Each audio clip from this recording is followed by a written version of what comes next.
কক্সবাজারের নবগঠিত ঈদগাঁও উপজেলার ৫টি ইউনিয়ন পরিষদের প্রথম নির্বাচন অনুষ্ঠিত হচ্ছে আগামীকাল। শেষ হয়েছে নির্বাচনের সব ধরনের প্রচারণা। ভোটের পরিবেশ নিয়ে শঙ্কা প্রকাশ করেছে সাধারণ ভোটাররা। সিলন ফ্যামিলি ব্লেন্ডের কড়ালিকার আর সতেজ স্বাদের পারফেক্ট ব্লেন্ডে স্বপ্নেরা মিলুক টানা।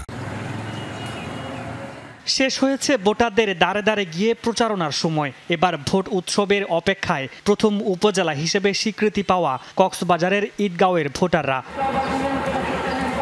কাল সকাল থেকে ভোটাধিকার প্রয়োগ করার সুযোগ পাবে ঈদগাঁও উপজেলার ৫ ইউনিয়নের ৮৮,৭৫৮ জন ভোটার। দলীয় প্রার্থী না থাকায় পছন্দের প্রার্থীকে ভোট দিতে কেন্দ্রে যাওয়ার কথা বললেও পরিবেশ নিয়ে শঙ্কা করছেন ভোটাররা। প্রকাশ্যে এবং গোপনে বিভিন্ন ভোটারদেরকে তারা বলে বেড়াচ্ছে যে তারা ভোট ছিঁড়ে ফেলবে, ভোট কেটে ফেলবে। তারা সুস্থ নিরাপদ ভোট চাই, আর জায়গা চাই না, আর যুদ্ধমর্দিন চাই না।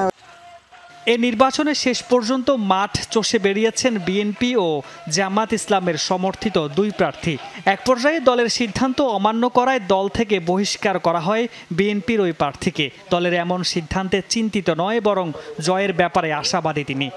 তারা যদি নিশ্চিন্তে সুন্দরভাবে তাদের ভোটাধিকার প্রয়োগ করতে পারে তাহলে ইনশাল্লাহ এই জালালাবাদে শতকরা ৮০% ভোট ইনশাল্লাহ আমি পাবো। আমরা আশা করছি মহান আল্লাহর উপরে ভরসা করে বলতে পারি ২৮ তারিখ সন্ধ্যাবেলা আনারসের বিজয় সুনিশ্চিত হবে ইনশাআল্লাহ। নির্বাচন সুষ্ঠু করতে এরই মধ্যে সকল ধরনের ব্যবস্থা গ্রহণ করেছে নির্বাচন কমিশন।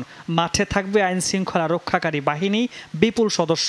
তবুও ভোটারদের ভোট কেন্দ্রে আসতে বাধা ও ভোট কেন্দ্র দখল হওয়ার আশঙ্কা করছেন কয়েকজন প্রার্থী ও ভোটাররা। আশা করি এইবার নির্বাচন অবাধ, সুষ্ঠু, নিরপেক্ষ হবে।